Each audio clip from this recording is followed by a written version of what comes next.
Este vídeo é feito por fã. Caso tenha condições e deseje apoiar o autor e a editora, para que continuem com a publicação da obra, considere comprar a light novel pelos meios oficiais. Capítulo 69, Salvador da Nação. Parte 2. Uma semana depois de terem se juntado aos exércitos dos nobres do sul, eles terminaram seus preparativos e começaram um novo avanço. Seu próximo alvo era a cidade de Prate, a oeste de Kalincha. Neya não pôde esconder seu desconforto enquanto galopava a cavalo. Embora fizesse todo sentido aproveitar essa chance de exterminar os demi-humanos, enquanto os ferimentos de Jaldabaoth ainda não haviam se curado, isso não se ajustava bem aos sentimentos dela.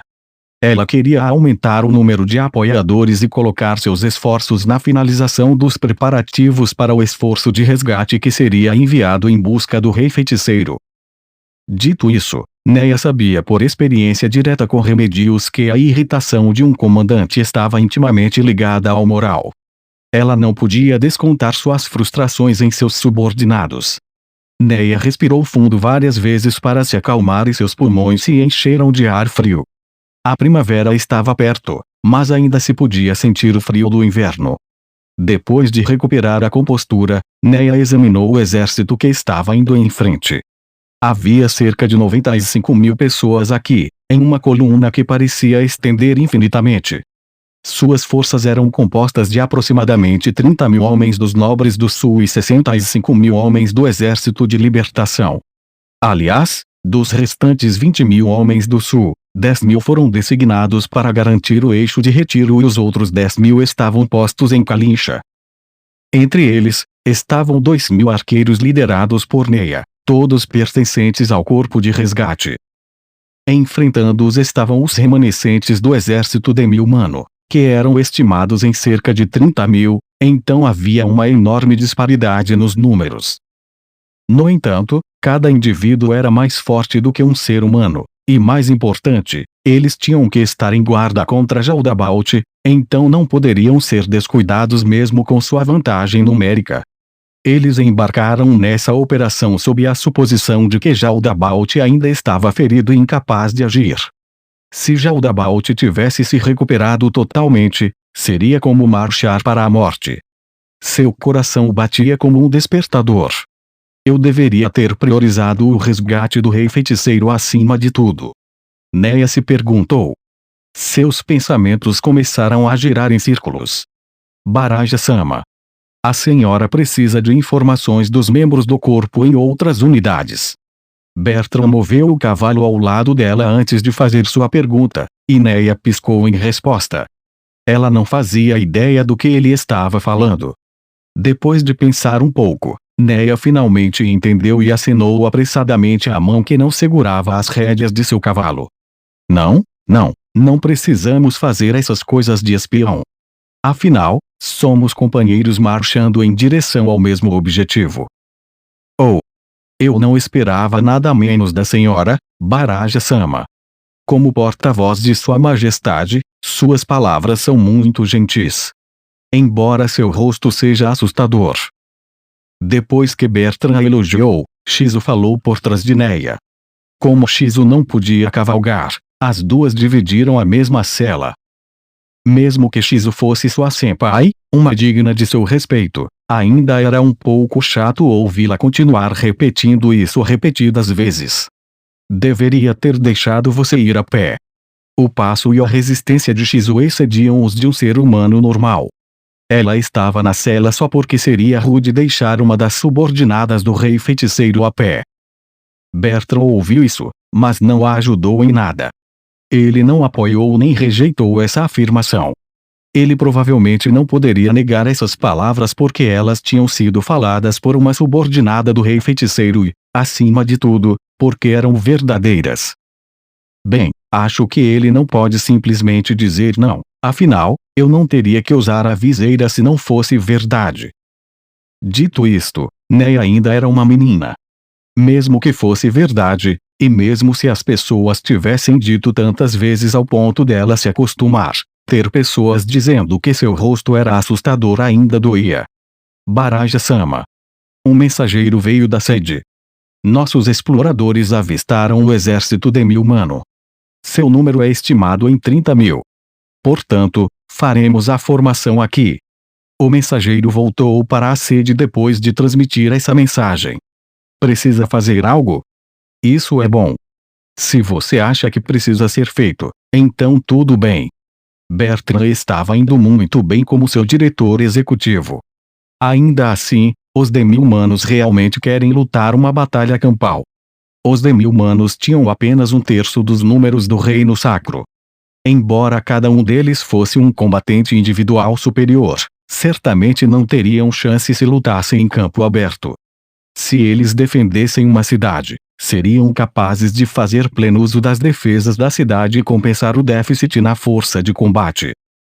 De todo modo, seria extremamente difícil vencer uma vez que Jaldabaoth se recuperasse. A melhor estratégia dos demi-humanos deveria ser ganhar tempo. Ou isso, ou teriam que lidar com a criação de áreas inacessíveis à cavalaria e a limitação do alcance da luta. Então, estamos prontos para lutar em campo aberto. Sim. Até porque, não há bosques nas proximidades, onde o inimigo poderia esconder emboscadores. E também não há nem colinas, certamente estariam em desvantagem onde for que isso se forme. Porque em um lugar como esse? Bertrand começou sua resposta à pergunta de Shizu com: é mais provável. Eles estão se preparando para fugir, não? Fugir. Isso mesmo, Baraja-sama. Do mesmo modo que os erros traíram, nem todos os demi-humanos são fiéis a Jaldabaoth. Se desejarem fugir, mesmo que isso signifique trair Jaldabaoth, as raças que querem viver não se intocariam em uma cidade, mas escolheriam lutar em campo aberto. Isso porque seria difícil debandar caso tenham que defender uma cidade. Os olhos de Bertrand tremelicaram e ele ficou sombrio. Isso fez Neia estremecer. Assim que Neia se perguntou se deveria usar a habilidade que havia desenvolvido recentemente, a sombra que pairava sobre ele gradualmente desapareceu e seus olhos recuperaram o brilho habitual. Já que a luta estava prestes a começar, talvez fosse bom reprimir esse ódio interno. Agora entendi. Shizu assentiu em aprovação e Bertrand simplesmente respondeu: provavelmente deve ser isso. As palavras de Bertrand faziam muito sentido. Nem mesmo Jaldabaoth poderia ter certeza se estavam planejando morrer em uma batalha de campo ou fugir. Se fosse esse o caso, seria melhor esperar até o cair da noite, o que permitiria aos demi-humanos a chance de fugir e, assim, reduzir a quantidade de mortes desnecessárias. Neia sabia disso, mas não disse. Os demi-humanos causaram muita desgraça ao povo desta nação. Os demi-humanos sob sua majestade provavelmente poderiam ser perdoados, mas eles vão matar todos os outros demi-humanos além deles. Havia até rumores de que as pessoas que defendiam a coexistência com os demi-humanos ou que se manifestavam por elas tinham sido secretamente mortas ou abertamente linchadas. Na verdade, quando o rei feiticeiro a levou para libertar os campos de prisioneiros, onde ela havia testemunhado vários cadáveres humanos que pareciam ter sido linchados. Eles aparentemente eram pessoas que tentaram bajular os demi-humanos. Baraja-sama. Embora eu não saiba como a sede pretende nos alocar, devemos reunir todos os comandantes da unidade primeiro. Não, eu só preciso de uma noção aproximada de onde eles foram alocados. Não importa onde tenham sido atribuídos, acredito que todos saberão o que fazer. A posição de Neia e dos outros seria determinada pela forma como a liderança do Reino Sacro pretendia implantar Shizu, que estava abraçando Neia pela cintura. Se houvesse inimigos fortes entre os demi-humanos, Shizu seria enviada para as linhas de frente para fazerem uso dela. Se fossem usá-la como uma arqueira normal, então seria posicionada no meio da formação, ou talvez ficaria com os outros arqueiros. Se eles não quisessem deixar Shizu, uma subordinada do rei feiticeiro, se destacar demais, então a colocariam atrás da retaguarda. Neia previu que elas permaneceriam na retaguarda até que tivessem feito contato. 3 horas depois, ela percebeu que esta era a resposta certa. Em contraste com a formação escamas de peixe dos demi-humanos, os humanos escolheram dividir-se em duas colunas. O flanco esquerdo era composto por 30.000 homens do Sul e 10.000 homens do Exército de Libertação, num total de 40.000. Os 55.000 restantes membros do Exército de Libertação formaram o flanco direito e juntos formaram algo como uma formação de asa de Grow. Já que os humanos queriam exterminar os demi-humanos nessa batalha, eles escolheram cercar o inimigo e lentamente fechar o laço. Os demi-humanos, por outro lado, escolheram uma formação que enfatizava o poder penetrante, embora ainda fosse incerto se era para romper o cerco ou para abater tantos humanos quanto possível. Por fim, Neia e os outros foram encarregados de proteger os engenheiros que estavam montando o acampamento para eles, em uma unidade isolada que ficava a alguma distância do campo de batalha. Isso foi mais um pedido de Caspond do que uma ordem, o que significava que eles tinham praticamente permitido que se movessem livremente. Eles poderiam até mesmo negligenciar seu dever de proteger os engenheiros sem se responsabilizar pelas consequências, o que significava que a liderança do Reino Sacro havia essencialmente renunciado a toda a autoridade de comando sobre eles. Com certeza, a razão para isso foi por causa da presença de Shizu.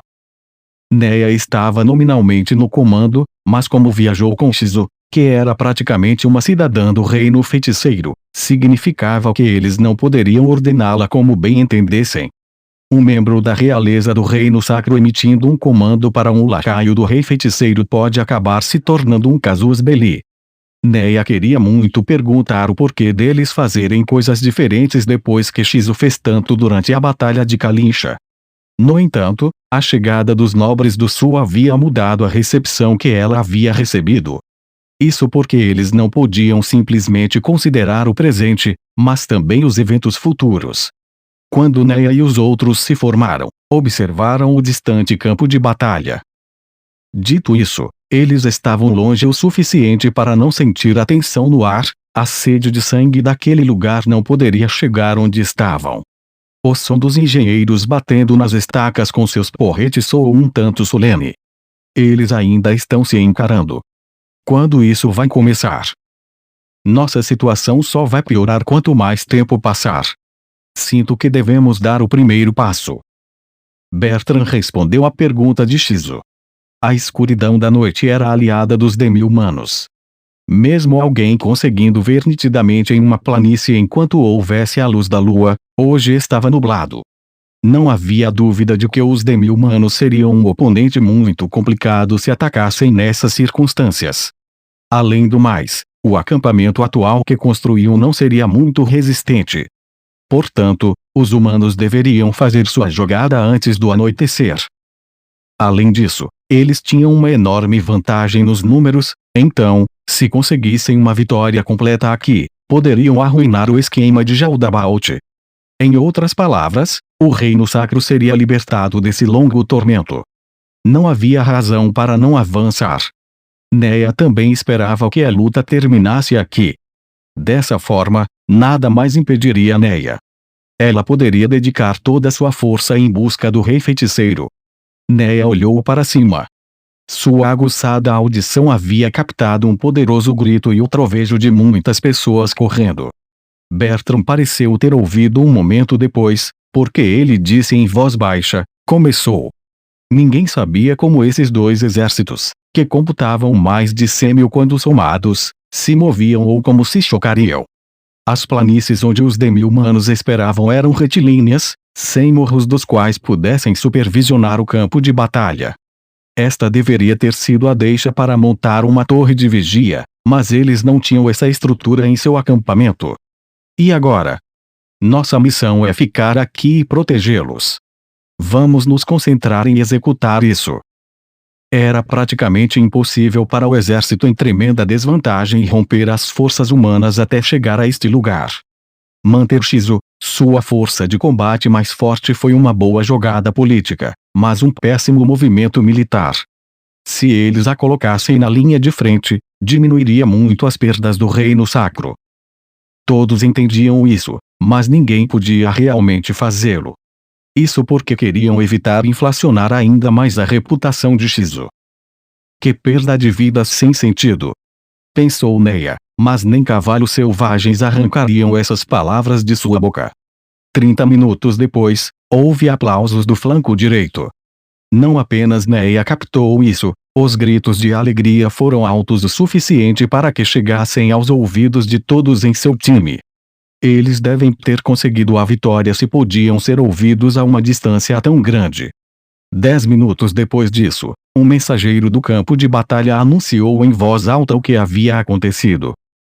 A capitã Remedios Custodio, da Ordem Paladina, relata que acabou de derrotar o comandante inimigo, um dos demônios de Jaldabaoth, os Kali Demon.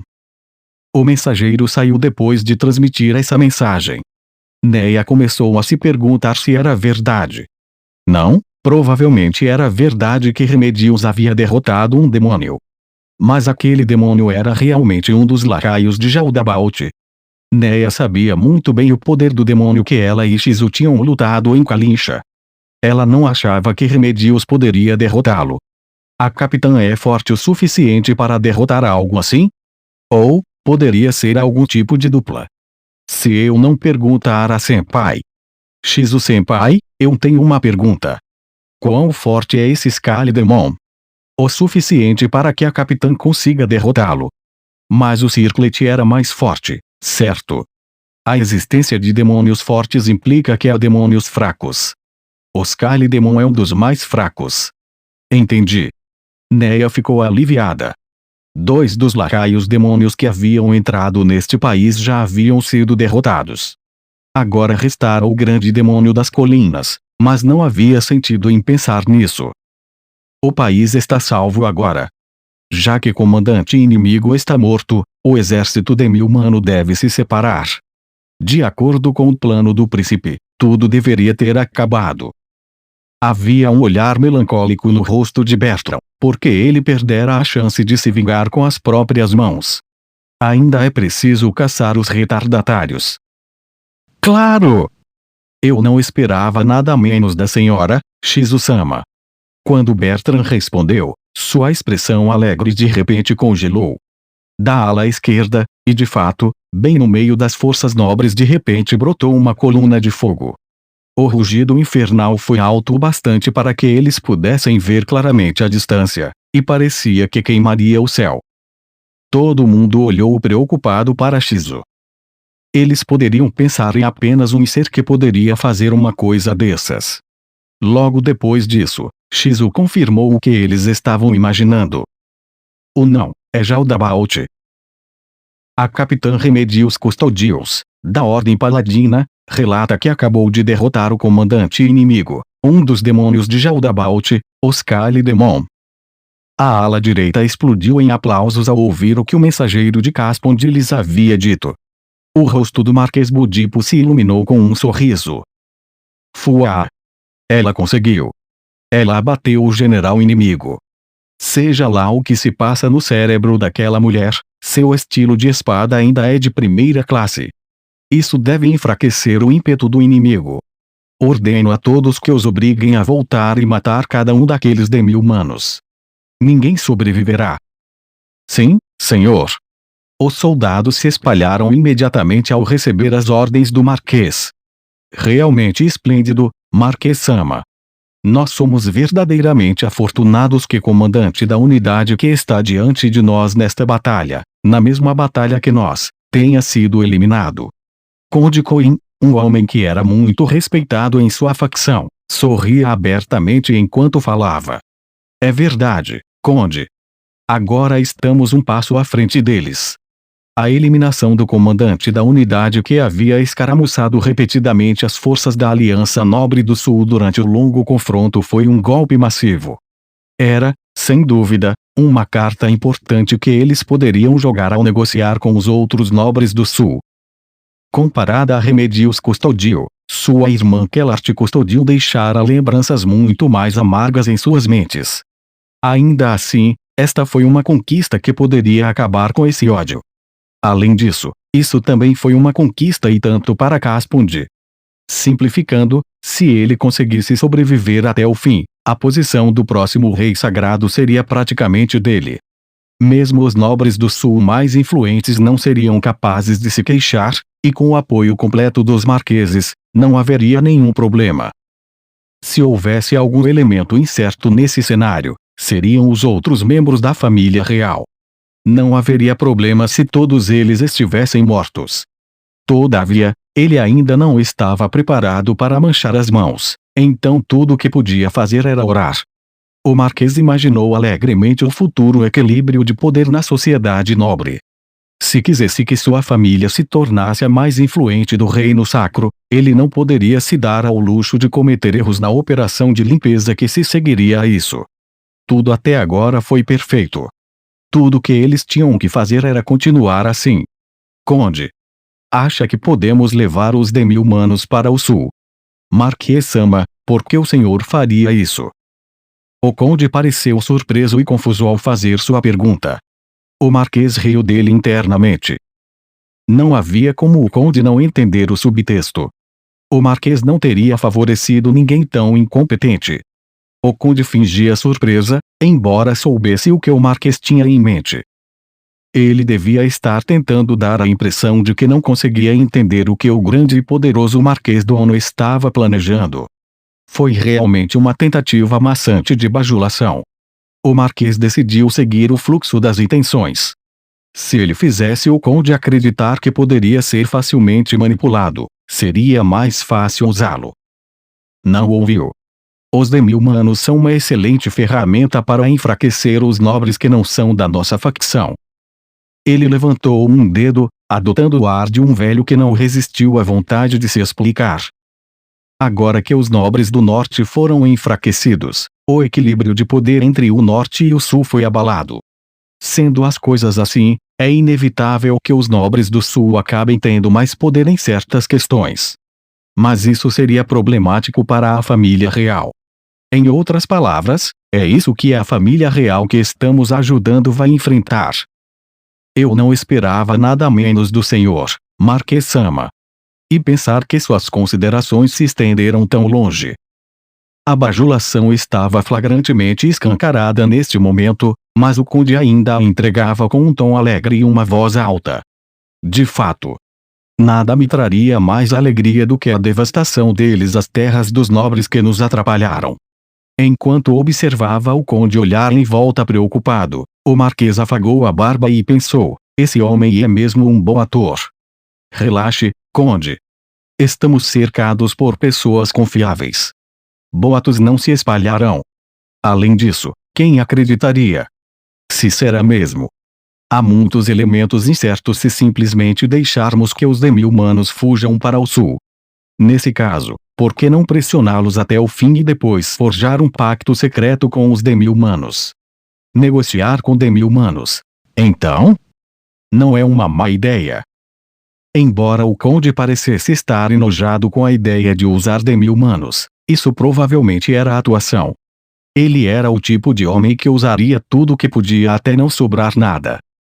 Conseguir um homem tão excelente em sua própria facção era também ficar de olho nele.